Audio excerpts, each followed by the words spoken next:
పత్రిక మీద మరలా మనం మూడో పర్యాయం వాక్యాన్ని వినబోతున్నాం. బైబిల్ తెరుద్దాం. పరిశుద్ధ బైబిలు గ్రంథంలో నుంచి తెస్సలోనికలకు రాసిన పత్రిక, మొదటి పత్రిక, మొదటి నుండి చివరి వరకు స్పష్టంగా బిగ్గరగా వచనం వెంబడి వచనాన్ని చదువుకుందాం. మొదటి వచనం నేను చదువుతున్నాను. తండ్రి అయిన దేవుని యందును ప్రభు అయిన యేసుక్రీస్తునందును ఉన్న తెస్సలోనికల సంఘమునకు పౌలును, సిల్వానును, తిమోతియును శుభమని చెప్పి వ్రాయునది. కృపయు సమాధానమును మీకు కలుగునుగాక.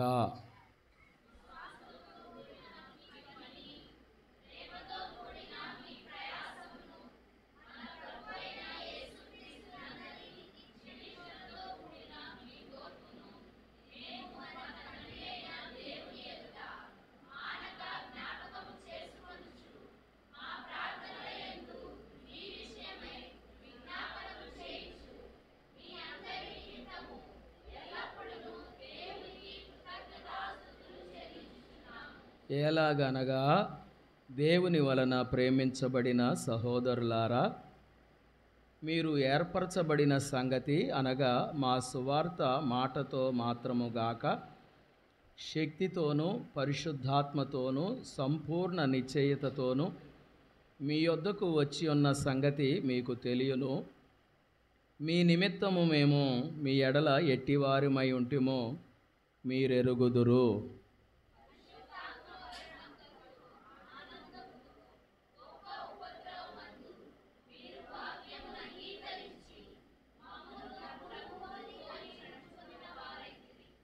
కాబట్టి మాసిదోనియాలోను అక్కయ్యలోను విశ్వాసులందరికీ మాదిరి అయితిరి. ఎందుకనగా మీ యొద్ద నుండి ప్రభు వాక్యము మాసిదోనియాలోను అక్కయ్యలోను మ్రోగెను. అక్కడ మాత్రమే గాక ప్రతి స్థలమందు దేవుని ఎడల మీకున్న మీ విశ్వాసము వెల్లడాయను గనుక మేమేమియూ చెప్పన అవశ్యము లేదు.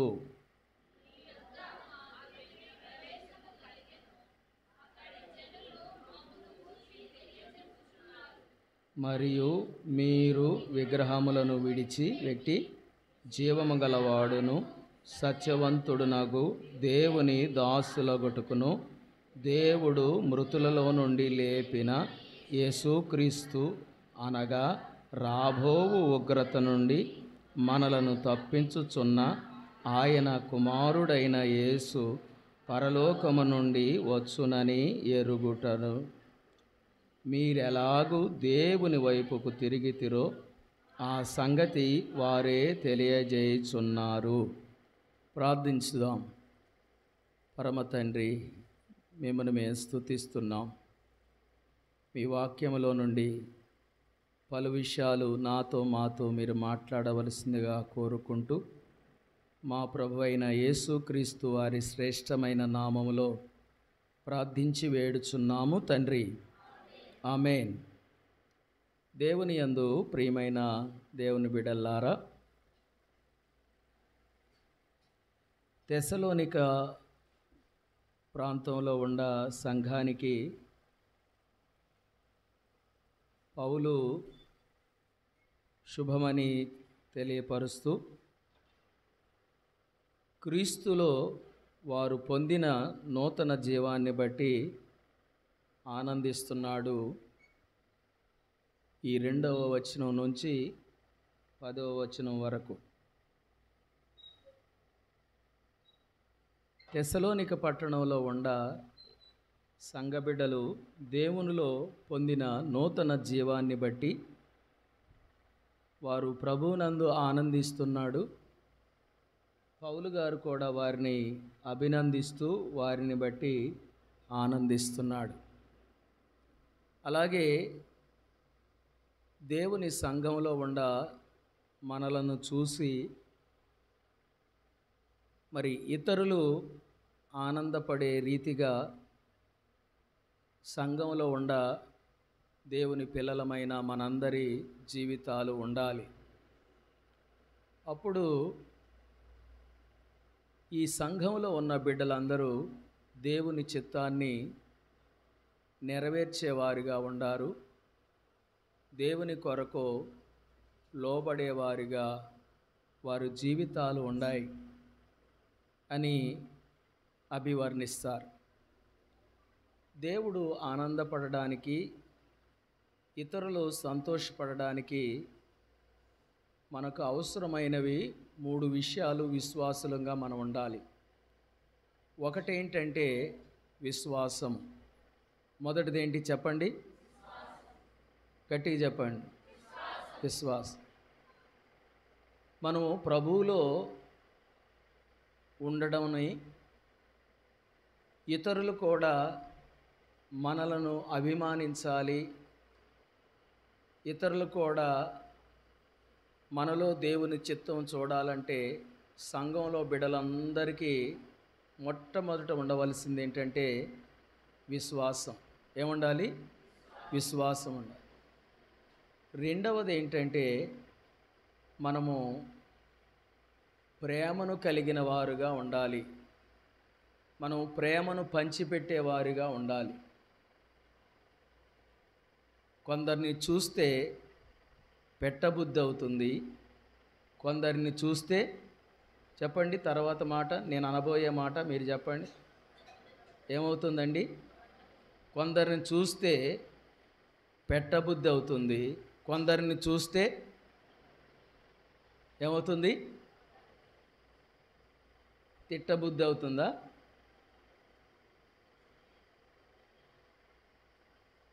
అప్పుడప్పుడు అంటారు, నిన్ను చూస్తుంటే నాకు తిక్క రేగిపోతుంది అంటారు. మరి ఏం తిక్క రేగిందో నాకు తెలియదు. విశ్వాసులమైన మనల్ని చూసినప్పుడు ఇతరులు మనలో భక్తిని, విశ్వాసాన్ని,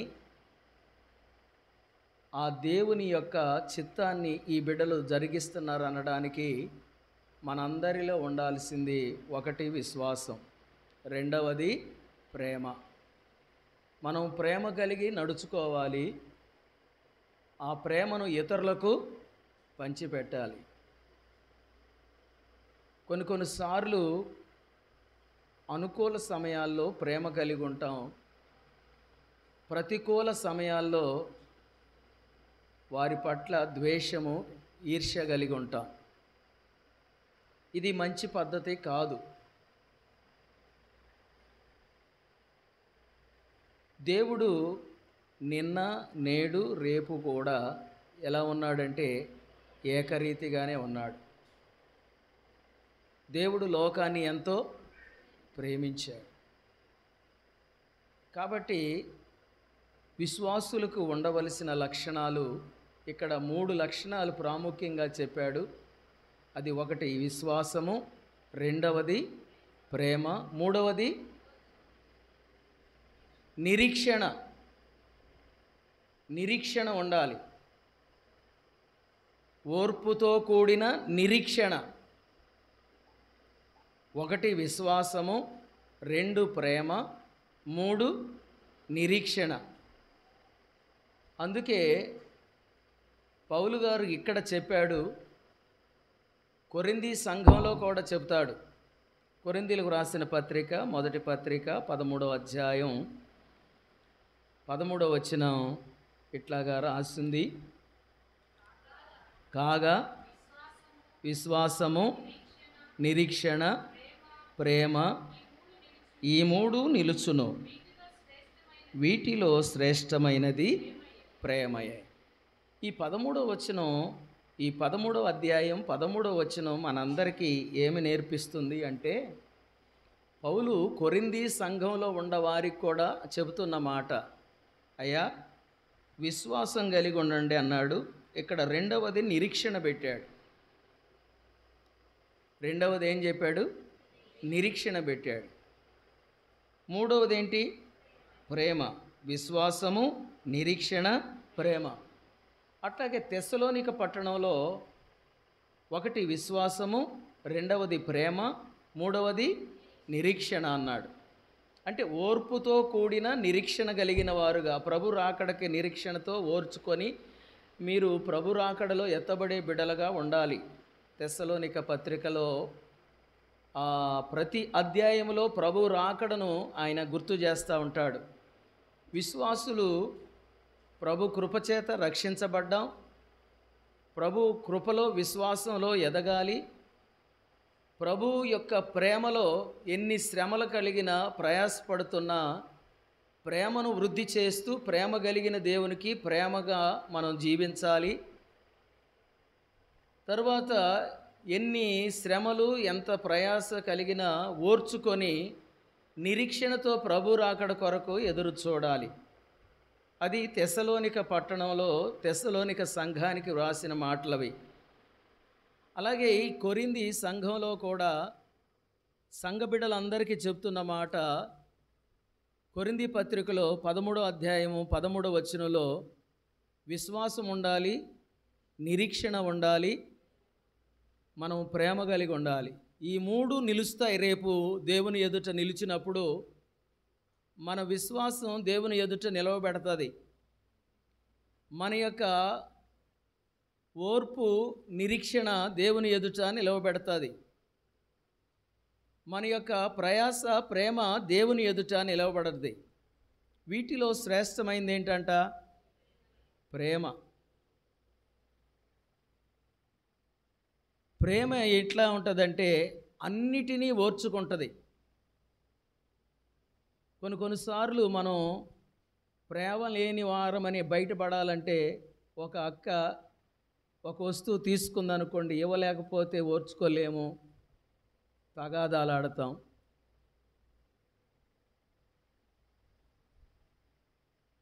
ఒకరు మంచిగా ఉన్నట్టే ఒకరు చక్కగా ఎదుగుతూ ఉంటే వారిని గురించి ఓర్వలేకపోతున్నాం.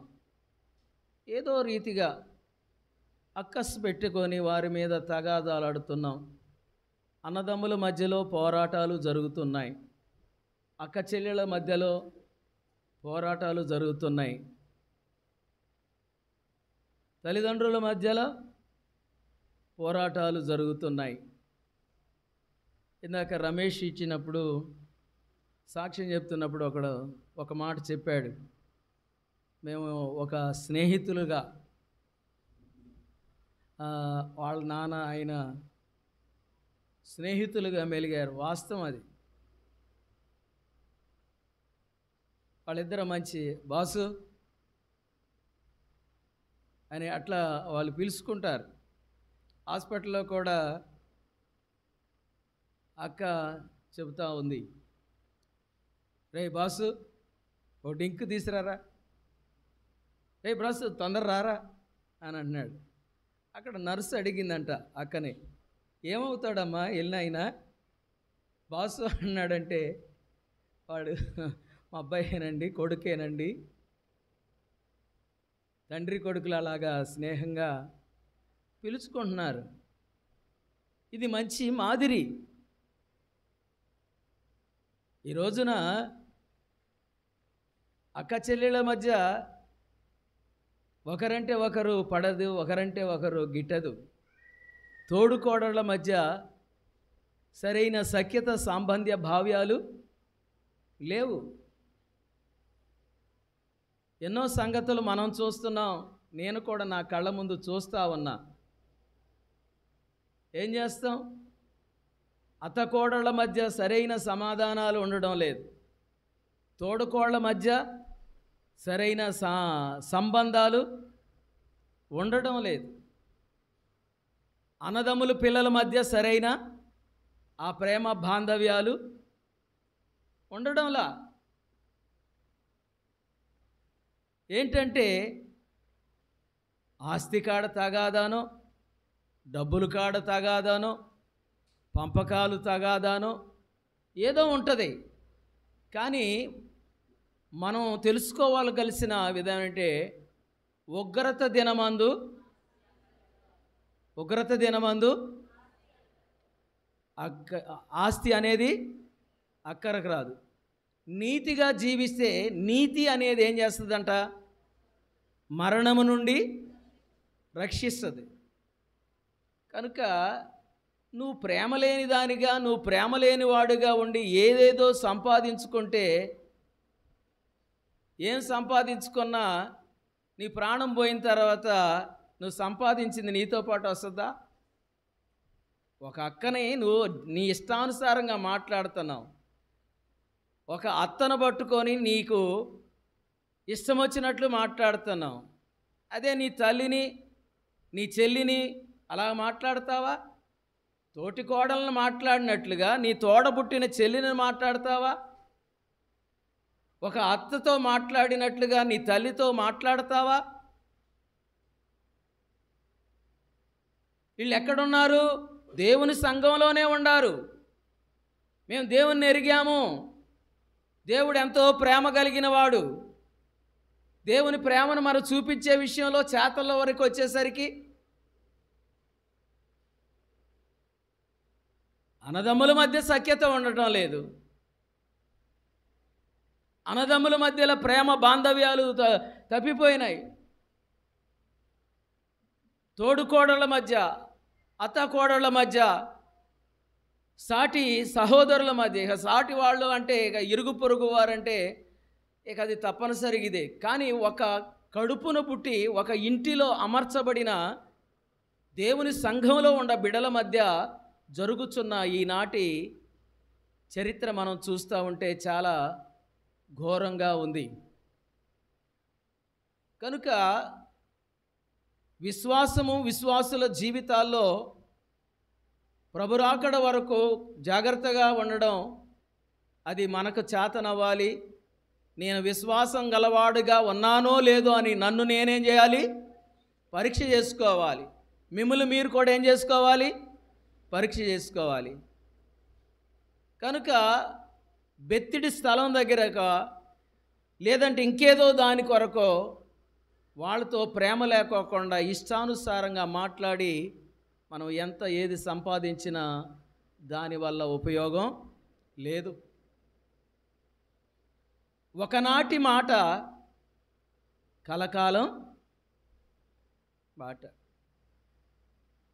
కాబట్టి ప్రేమ అనేది ప్రేమ ఉప్పొంగదు, ప్రేమ డంబముగా ప్రవర్తించదు, ప్రేమ అమర్యాదగా నడవదు, ప్రేమ అనేది స్వప్రయోజనం కోరుకోదు, త్వరగా కోపపడదు, అపకారం మనసులో ఉంచుకోదు. మనం ఎన్ని సంవత్సరాలు ఉంచినా నువ్వు అప్పుడు అది చేసావుగా, ఇదా ప్రేమ కలిగిన,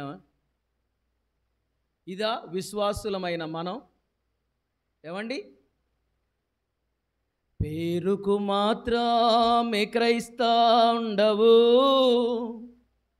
ఊరికేనే చేరావు పరలోకము, ఓర్పు సహనామును క్షమాపణయో, ప్రేమ లేని వాడనైనా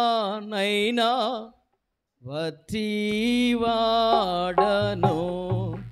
నేను మట్టివాడను. ఇది క్రీస్తు కల్వారిలో చూపించిన ప్రేమ ఇదే. ఇది క్రీస్తు కల్వారిలో చూపించిన ప్రేమ ఇదే.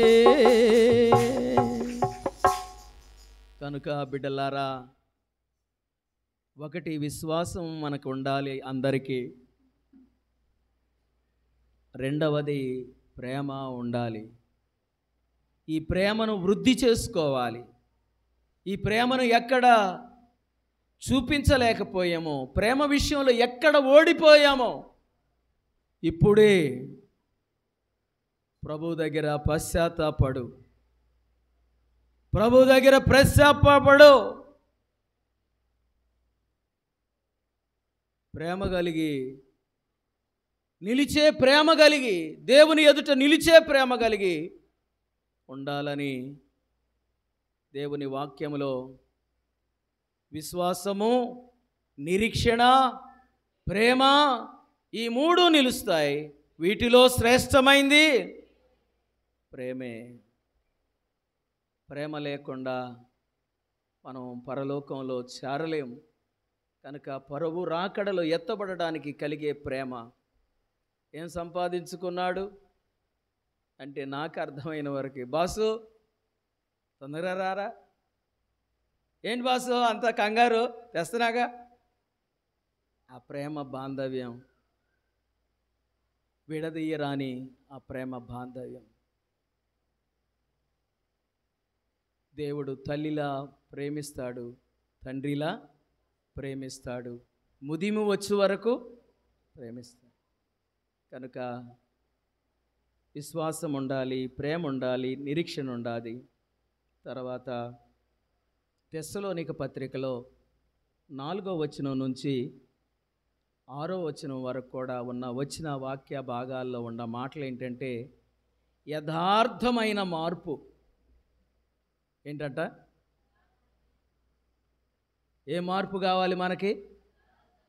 యథార్థమైన మార్పు కావాలి.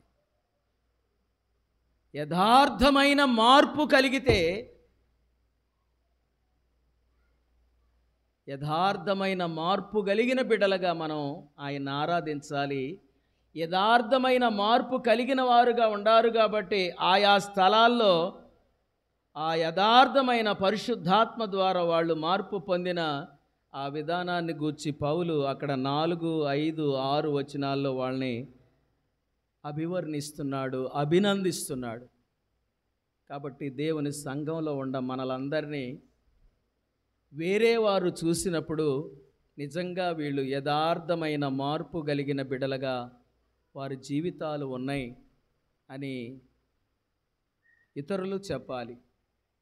ఈ యథార్థమైన మార్పు కలిగినప్పుడే ఆ సమరయ స్త్రీతో ఏం చెప్పాడంటే, అయితే యథార్థముగా ఆరాధించువారు ఆత్మతోనూ సత్యముతోనూ ఆరాధించు కాలము వచ్చే ఉన్నది, అది ఇప్పుడు వచ్చే ఉన్నదని ఆ యోహాను సువార్త 4వ అధ్యాయం 23, 24 వచనాల్లో వ్రాయబడుతూ ఉంది. దేవుని సంఘంలో మనం యథార్థమైన మార్పును కలిగిన వారుగా, యథార్థవంతుడైన దేవుణ్ణి మనం వెంబడించేవారిగా ఉండాలి. యథార్థమైన మార్పు అంటే విశ్వాసం కలిగి జీవించడం, ప్రేమ కలిగి జీవించడం, ప్రభు రాకడలో నేనుంటే చాలని జీవించడం. నేను ఇక్కడ సమయాన్ని బట్టి జక్కయ్యను గురించి కూడా చెప్పాలనుకున్నాను. ఇప్పటికే సమయం అయిపోతుంది కనుక యథార్థమైన మార్పు, యథార్థమైన హృదయంతో అంటే జక్కయ్య యేసు ప్రభువుని తెలుసుకోకముందు అతడు పొట్టివాడు, ధనవంతుడు, పాపిష్టివాడు, దేవుడు లేనివాడుగా జక్కయ్య ఉన్నాడు, పొట్టోడుగా జక్కయ్య ఉన్నాడు, పాపిష్టివాడుగా ఉన్నాడు, ధనవంతుడుగా ఉన్నాడు. యేసును చూడాలనుకున్న తర్వాత యేసయ్య కొరకు చెట్టెక్కి కూర్చున్నాడు. యేసయ్య ఆ చోటుకు వచ్చాడు. జక్కయ్య త్వరగా దిగు, నేడు నేను నీ ఇంట ఉంటానని అన్నాడు. జక్కయ్య త్వరగా దిగాడు, సంతోషంతో దేవుణ్ణి చేర్చుకున్నాడు. చేర్చుకున్న తర్వాత కూడా అక్కడున్న మనుషులు అన్నారు, ఇలాంటి పాపిష్టి వాడి దగ్గరికా యేసయ్య వెళ్ళేది అనుకున్నాడు. జక్కయ్య హృదయం ప్రజల మాటల చేత గాలంలాగా పొడవబడ్డాయి. జక్కయ్య అక్కడే నిలబడ్డాడు. అక్కడే నిలబడి ఏమంటున్నాడో తెలుసా? ఇదిగో ప్రభువా, నా ఆస్తిలో సగం ఏం చేస్తున్నానన్నాడు? బేదలకు ఇస్తున్నాడు. యథార్థంగా పలికాడా, పెదవులతో చేయకోకుండా పలికాడా? చెప్పండి. యథార్థంగానే చేతల్లో చూపించాడా, చూపించలేదా? నేను ఎవరి దగ్గర ఎక్కువ తక్కువ తీసుకున్నానో వాళ్ళకి ఏం చేస్తానన్నాడు? 4 గంటలు. అక్క, నీతో తప్పుగా మాట్లాడానక్క, నన్ను క్షమించనే క్షమాపణ ఎవరినైనా ఎప్పుడన్నా అడిగారా? పేర పెట్టుకొని ఉంచండి. పేర పెట్టుకొని ఉంచి మురికి ఎక్కువైపోయి, అన్నలారా అక్కలారా, నిర్దోషమైన హృదయం కావాలి, యథార్థమైన భక్తి కావాలి.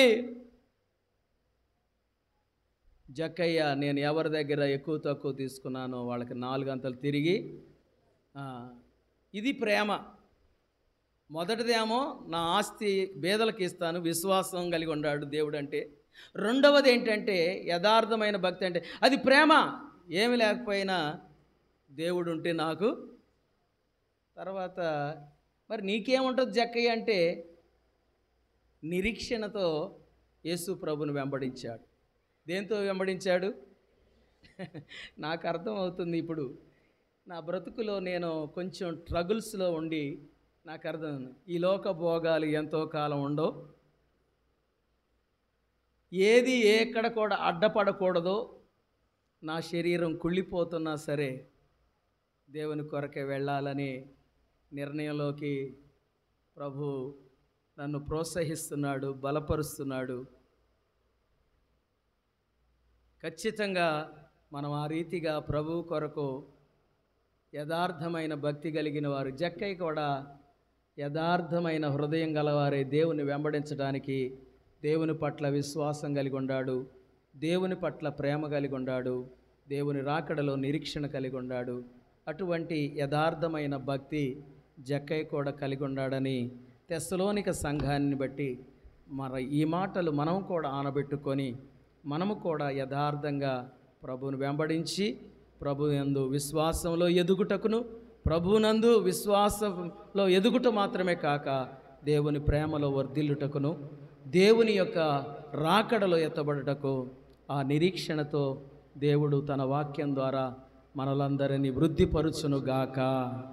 ఆమేన్. కళ్ళు మూసుకొనండి, ప్రార్థన చేసుకొని ప్రభుపేట సెలవు తీసుకుందాం. ప్రార్థన. పరిశుద్ధుడు అయిన ప్రియమైన పరలోక తండ్రి, మీకు వందనాలు, మీకు కృతజ్ఞతలు, మీకు స్తోత్రములు చెల్లిస్తున్నాం. తెస్సలోనికలో ఉన్న సంఘము ఎంతో ఉన్నతమైనటువంటి విధానాలను కలిగి ఉన్నట్లుగా మేము చూస్తున్నాం. యథార్థమైన భక్తిని కలిగిన వారుగా ఉన్నారని, ఆ విశ్వాసములో, ఆ యొక్క ప్రేమలో, నిరీక్షణలో ఉన్నారు. ప్రభువా, నీ సంఘములో ఉన్న నీ బిడ్డలమైన మేము మా విశ్వాసానికి కర్త, మమ్మను విశ్వాసమునందు వృద్ధిపరచండి నాయన.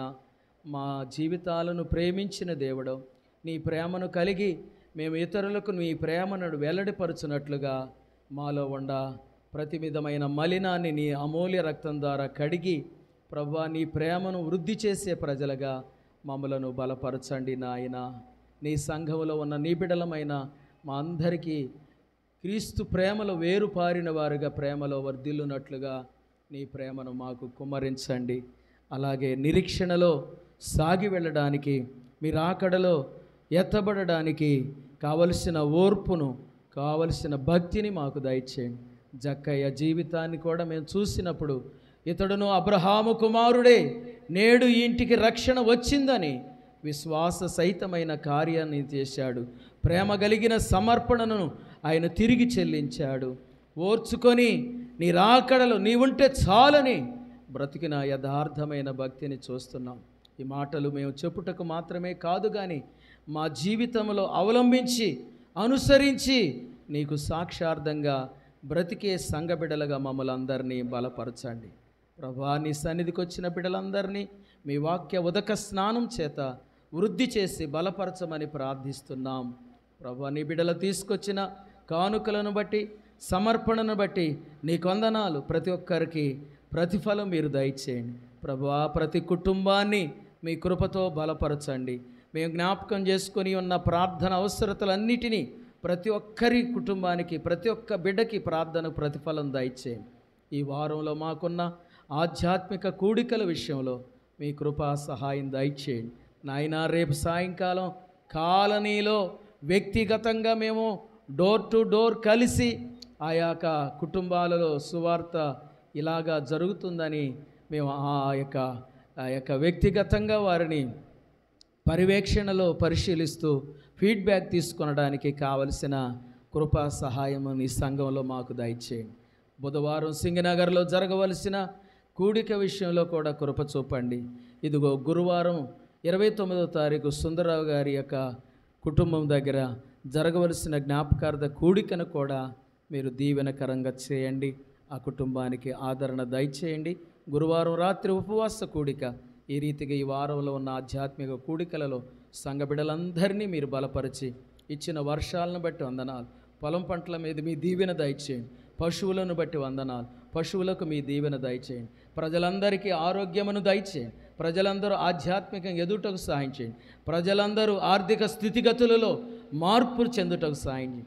సంఘం కొరకు చేయబట్టిన నూతన క్రియను చేయడానికి సంఘ బిడ్డలందరికీ కూడా మంచి మనస్సును దయచేసి ఈరోజు రేపు సాయంకాలంలోగా ఏదైతే తెలియపరిచిన విధిని వారు తెలియచేసి సమర్పించుకొనడానికి సహాయం దయచేయండి. మెట్టుకు మా ప్రభువా, మందిరానికి రాని బిడ్డలందరితో మీరు మాట్లాడండి. వచ్చిన వారు ఈరోజు మందిరానికి వచ్చిన బిడ్డలకు కూడా నూతన దీవెనలు మీరు దయచేయమని, రాలేని వారందరికీ మీ కరుణ మీ వాత్సల్యము చూపి మరొక సమయం పోగొట్టుకోకుండా ప్రతి ఒక్కరిని ఆత్మలో బలపరిచి మీరు ఆకడ కొరకు సిద్ధపరచమని యేసు ప్రభు వారి పరిశుద్ధ నామములో ప్రార్థించి వినయంగా వేడుచున్నాము తండ్రి. ఆమేన్.